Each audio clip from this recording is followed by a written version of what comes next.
Hello everyone and welcome to the South Boston Speedway for the running of the Truist 300 here at South Boston, a 75-lap event, usually one of the shortest events on the schedule for the year. However, it's still going to be action-packed for all 75 laps. This short track has hosted many races across the calendar. A lot of the truck races have been exciting. Last season, we saw Irving Allison flat out dominate on this race course, pretty much taking off away from everyone in the field, and of course the J. Jefferson Zachary DeLello flip on the front straightaway that brought out the caution.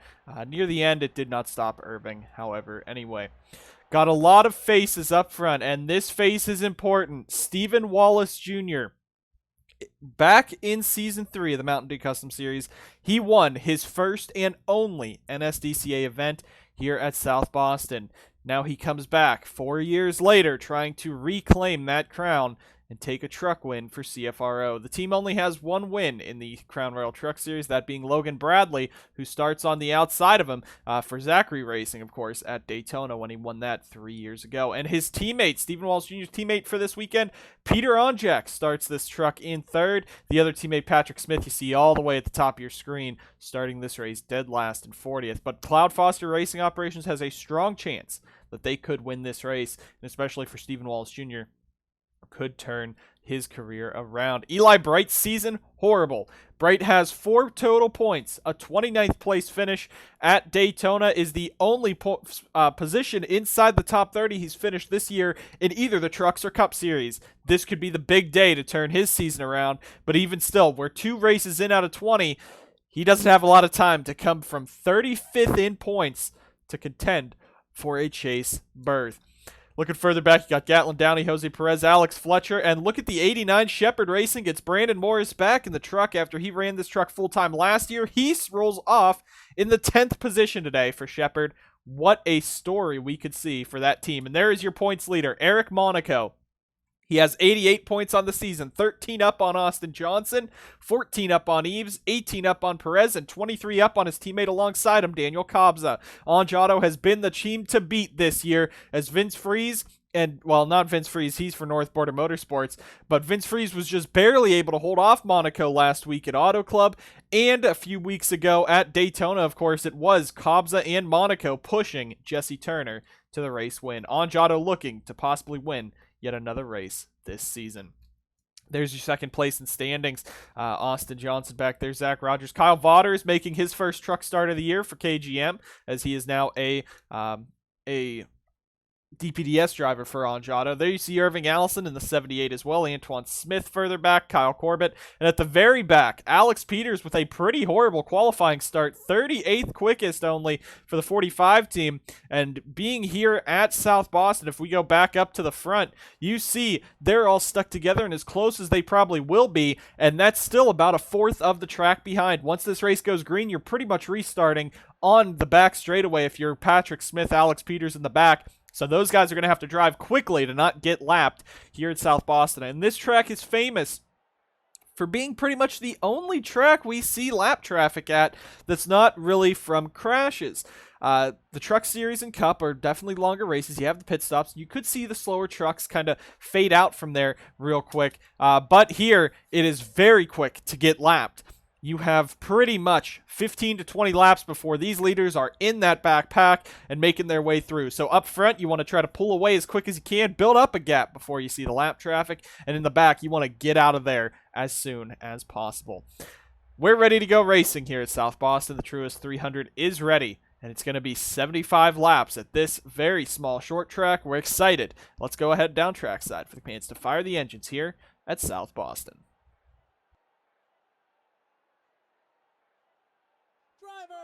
Start your engines!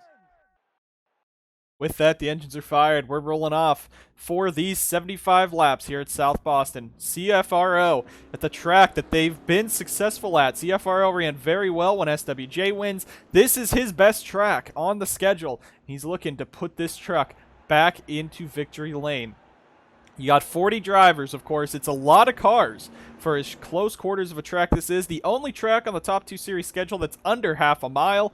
It's close quarter racing, and the fans love it. South Boston, a staple on the Truck Series schedule, and there have been petitions for Cup racing, but Cup is over a half a mile and bigger. Coming down the front straightaway, SWJ versus Logan Bradley. The ex-teammates are going to lead them down. Green flags in the air, and we're racing at South Boston. You saw Bradley jumped out to that early restart, or early start to the race, but SWJ is going to be the one catching right back up and is going to clear himself into the race lead. So give it to Steven Wallace Jr. now as Peter ONIACK in the 97 is going to clear into second. Jose Perez now going to get up to third. Colton Lane also there. Aiden Smith already jumps himself in that 83 down to the inside. And we're going to go ahead real quick and show you the best camera angles on the track down in turns number 1 and turn number 3. They have high atop the lights here at South Boston. You can see the whole track and how these guys run, so we'll be seeing these possibly a couple times during the race, so you can watch all the drivers make their moves. I noticed 3 wide at the back here is Zach Rogers trying to pick his way through the field quickly. Butcher is there, Matthew Eaves, Christian Vargas, a lot of 3 wide racing at the back because, again, as we said, there's really no room to wait around here at South Boston. 3 wide up front, too, is SPURLYTUBE getting real aggressive in that Castrol 28. You see Castrol, a returning sponsor to Sauber Racing Team. Of course, stayed over here after Matty Porta left, but it is a new scheme for the first time in about 5 years, I think, that the 28 now running a brand new Castrol colors. Aiden Smith in that 83 moving his way through the field, but look at Jesse Turner, your Crown Royal 300 champ, already up into the 5th position in that gap number 47. Right there. Could he go 4th and 7th? Eric Monaco 9th. So Monaco running very well. Look at Cordell Smith fighting his way into the top 10 in that 67. He started this race 17th. He's already looking for that 10th spot. And as is normal on short tracks, the outside line is horrible.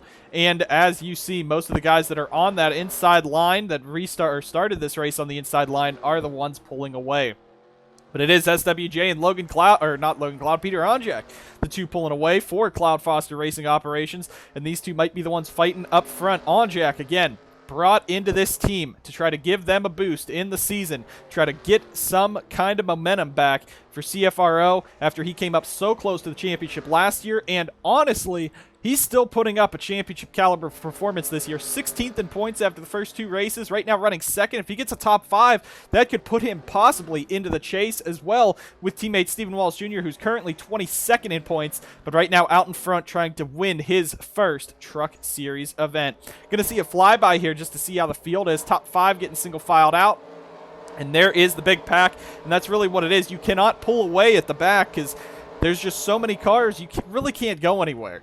As you see, these guys are single file up front. Zach Rogers in the 9, we just saw him making 3 wide moves a while ago. Started this race 25th. He's already up to 9th. So you see, really, that inside line is key to starting this race. And you have to wonder if some kind of strategy in qualifying is for that too, because you don't want to start on an even or odd, or you don't want to start on an even numbered starting position. You want to start on an odd, because you can see 25th to 8th now as he works his way past Gatlin Downey in just 12 laps here at South Boston is a ton, as Cordell Smith is looking for that 6th spot away from Cody Goforth.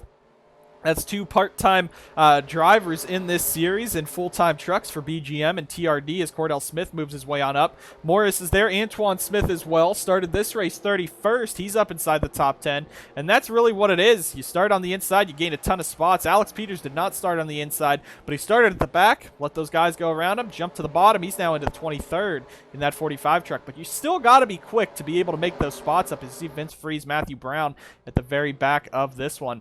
Going up to that high atop camera angle, 15 of 75 complete, 1/5 of the way through this event. We're going to go ahead, take a quick, very quick commercial break. Bring you guys back to the action here at South Boston. Pit stops coming up about halfway through this event. We'll have to see if the strategies will be played as this race continues, the Truist 300 at South Boston.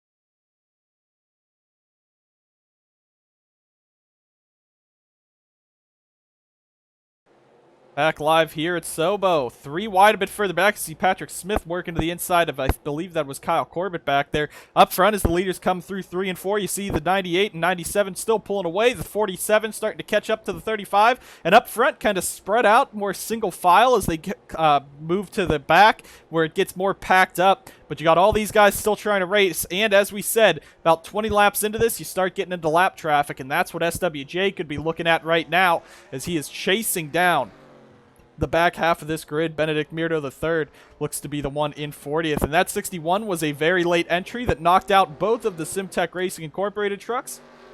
Did not mention that in pre-race, but SRI did enter a second truck that they were planning on possibly doing some start and parking with. The number 22 with Benjamin Coles, the former Furniture Row Racing DPDS driver.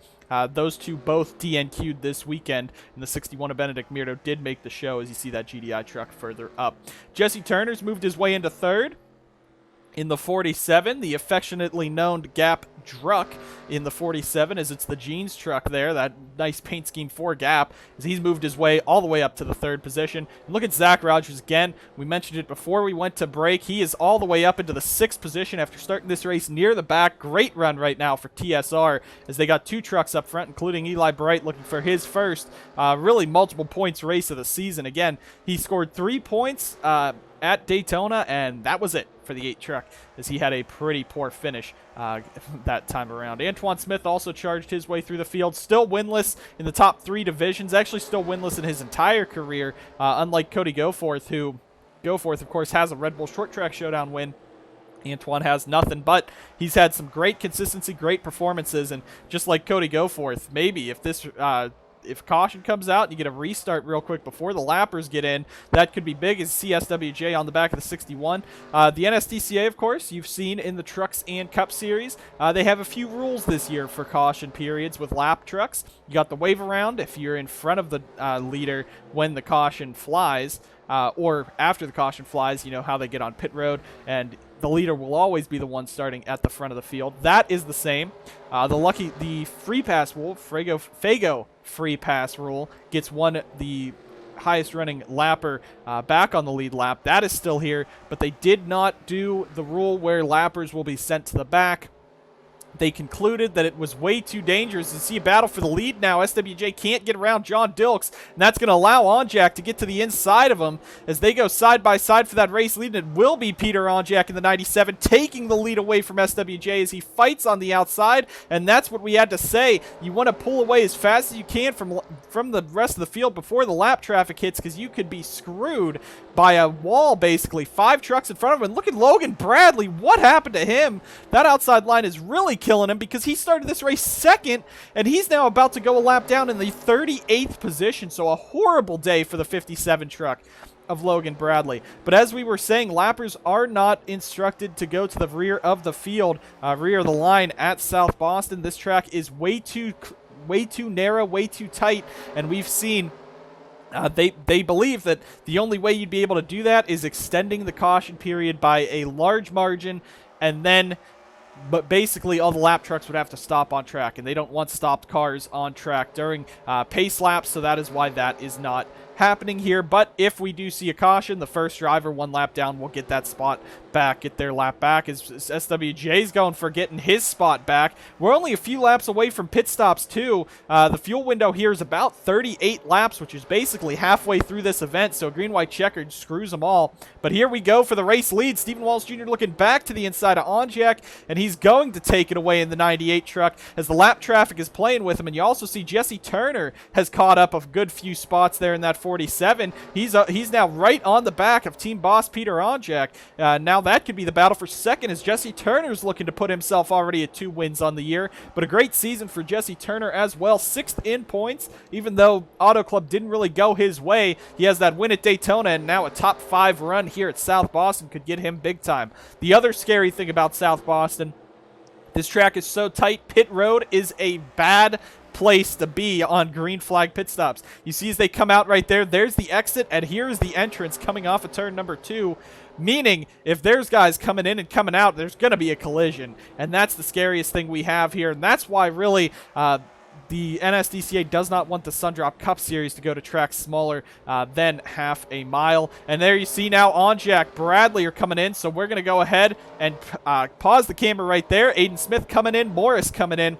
It's going to be about, you lose about 2 laps when you pit, but if it is a green flag cycle like we'll probably see, everyone should be able to come in. As there you see SWJ coming in now. And this will be it. So you can make it to the end of the race on this pit stop. Pretty much everyone should be able to. However, the only problem is green-white checkered could throw a wrench in those things. And you see how slow and how messed up it really is getting onto pit road here. And here comes hopefully the rest of them. Maybe they'll all come in before everyone else comes out. Because as we said, it's a slow pit speed. And it takes a while. And you got your 14, 15 seconds for your pit stops. So here we go. Zachary Fitzwater. Oh, Fitzwater's going to nail the pit wall, and that is going to bring us to a caution, and ONIACK's going to pile in the 97, and Fitzwater has made a major error in the 59, and almost, I want to make sure that the 89 got through that, and he did. They almost made contact, but Peter ONIACK's day at the races is going to be done. Heavy front-end damage, but this is going to trap pretty much everyone. This is going to shake the field up so much. I don't know what it's going to be. Everyone's going to have their pit stop. They can still take their pit stop, so they're good. Fitzwater was 8th at that point, 9th at that point. So now what we got to worry about is, again, this track is so tight. Now they start playing the game of trying to get this field set back up, and hopefully at the back here, you got this whole 3 and 4 wide action. They're going to pretty much, as we said, and there goes Matthew Brown sending it straight into the back of Patrick Smith. So the 16, Matthew Brown not having a good day, and you see ONIACK trying to get onto pit road, and that's why this would be hard to get those lappers like that. So these guys will be able to shuffle their way back around. We'll see who the leader will be. It's either Gatlin Downey or Steven Wallace Jr. As the 19 is scored the race leader across the line, but now it will be back to SWJ. And Jesse Turner second behind a ton of lap trucks. So with as tight as this is, a lot of problems under caution. That's another reason why we don't do it. We'll see if ONIACK can get that 97 truck repaired. But that is heartbreaking for CFRO and Peter ONIACK that 97 team is pretty much out of the running of this one. He might be able to stay on the lead lap if they tear the hood off quick enough and make sure that everything's going good under the hood of the 97. Probably going to need some extra pace laps just to get these guys forward back up into their lines. But that is heartbreaking for the 97 of Peter ONIACK. His day most likely done, and there they are going to lap that 97. So we'll see who the free pass recipient will be. Looks like Matthew Eaves in the 48 will get his lap back, but you see everyone else, they're already catching up to the back of this pace group as they're all working their way around, trying to form their way back up. So we'll go ahead, take a quick commercial break, bring us back to the action here at South Boston for the conclusion of this event. Pretty cut and dry incident. Zachary Fitzwater trying to get down to pit road. He's going to overshoot it, dives in way too late, hits the pit wall pretty hard, destroys the 59 truck, and Peter ONIACK nowhere to go.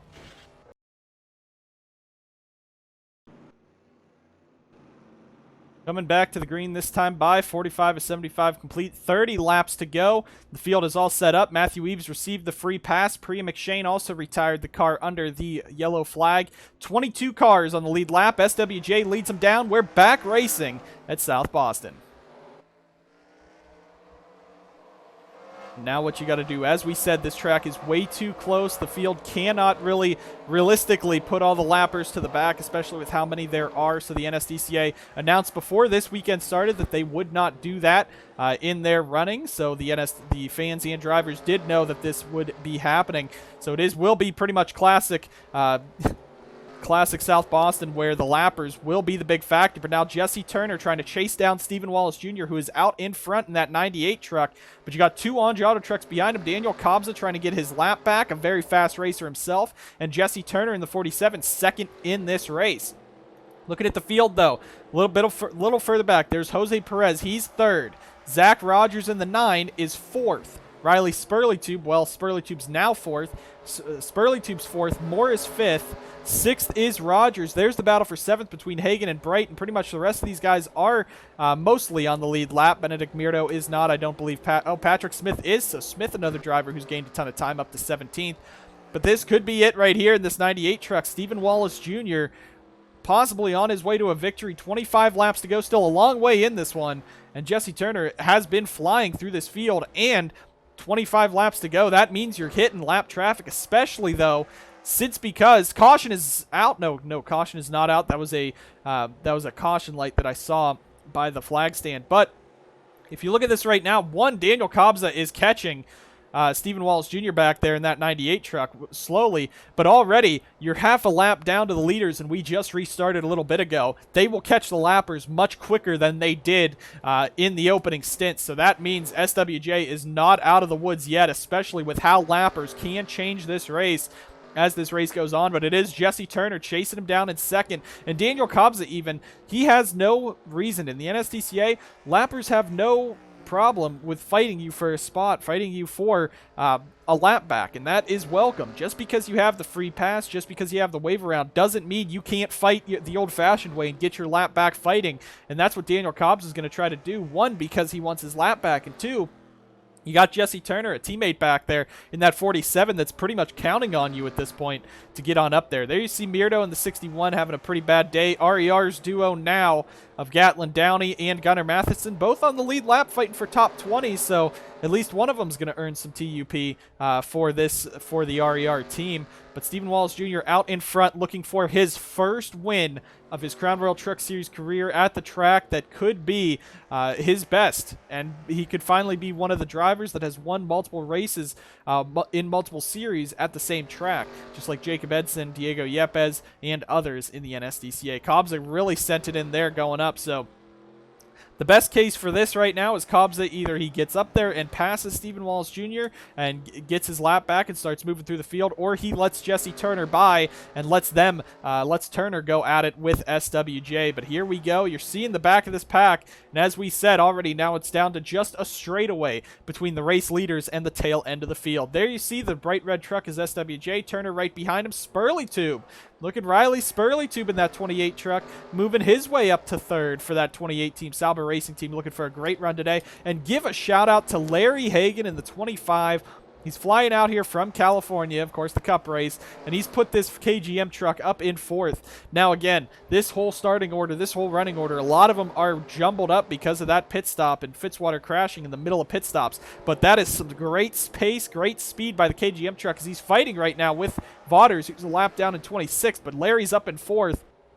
Really needs a turnaround after this. He only has 2 points, hasn't gotten a top 30 yet this season.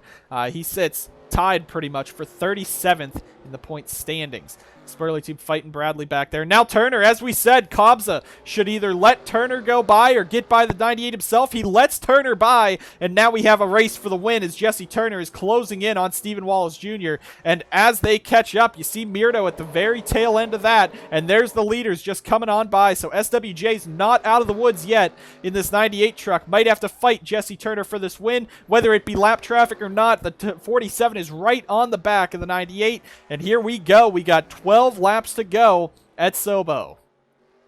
And Turner is there. That 47 truck is all over the back of Steven Wallace Jr., and he's going for it. He's trying any line he can, but the possibility is you either wait for the lap traffic and get by him like Peter Onjak did, or you move that 98 out of the way yourself. And I don't know if Turner's that aggressive, but maybe that spark from the Daytona win put a light under him for this year, and he might make a move like that. But we are down now 10 laps to go. It's only about 15 seconds to get around this racetrack, meaning in 10 laps, that's about 2.5 minutes. You don't have a lot of time left here if you're Jesse Turner to try to catch up. And SWJ, he's trying to not catch up to that lap traffic, does not want them to ruin another race win.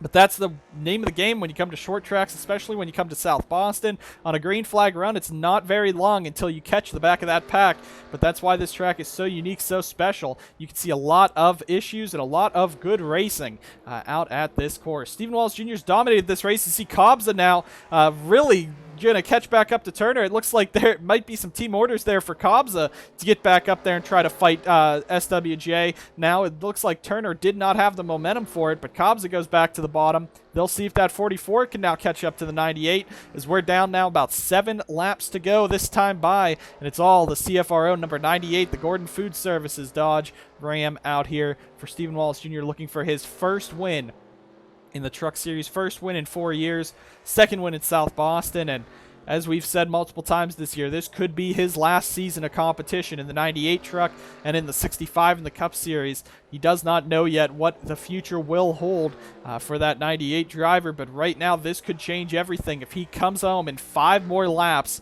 to win this race here at Sobo. And you see Mirdo and Vargas now up in front. Mirdo's going to get out of the way. You know Mirdo, a fan favorite driver for GDI, at least for this race. He does not want to mess with this race victory. But now you got Vargas, Eaves, Matheson, Goforth right in front of him. 4 laps to go this time by, 3 to go next time by. That's a minute left. I don't know if Turner can make up 2 seconds and about 3 trucks in a minute in that 47 truck. So this could be SWJ's race to lose right now. 3 laps to go as he just sits behind the Sauber Racing Team 08 and the Texas Star Racing 48 of Eaves and Vargas. Not fighting for position, fighting to be the last 2 on the lead lap right now as Eaves goes up the track. 2 laps to go for SWJ. Turner's slowly catching, but has 2 trucks to navigate. But he's all over the back of Eaves, pushing Eaves. You don't want to cause a caution here. Green-white checkered could cost you everything coming around to the white flag. And here comes SWJ in the 98. Steven Wallace Jr. coming to the white flag. Has not won in 4 years of competition. The last time was here in a Mountain Dew Custom Series car, similarly numbered, the 98. And through 3 and 4, he gets to celebrate again, just like he did years ago. Steven Wallace Jr. is going to pick up the win at South Boston. Turner, SPURLYTUBE, Hagen, and Bright round out a Dodge top 5. And can you not be happy for that? Steven Wallace Jr.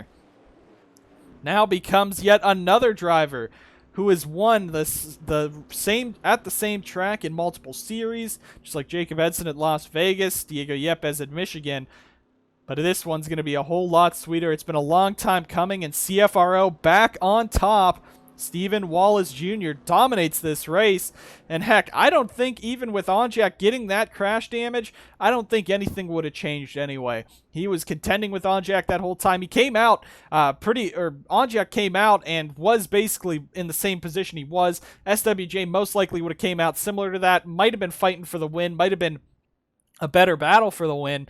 But really, and then again, the NSDCA announced the lappers can't get moved to the back at this track, and that's really nothing different from the rest of the time here at South Boston. It's basically a classic race.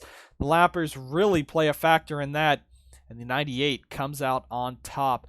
It has to be heartbreaking for CFRO, and especially for ONIACK, having a great race, had a chance at a win, his first win in a few years in the Truck Series. Could have came today too for CFRO. They end up with a very heavily crashed number 97 back there.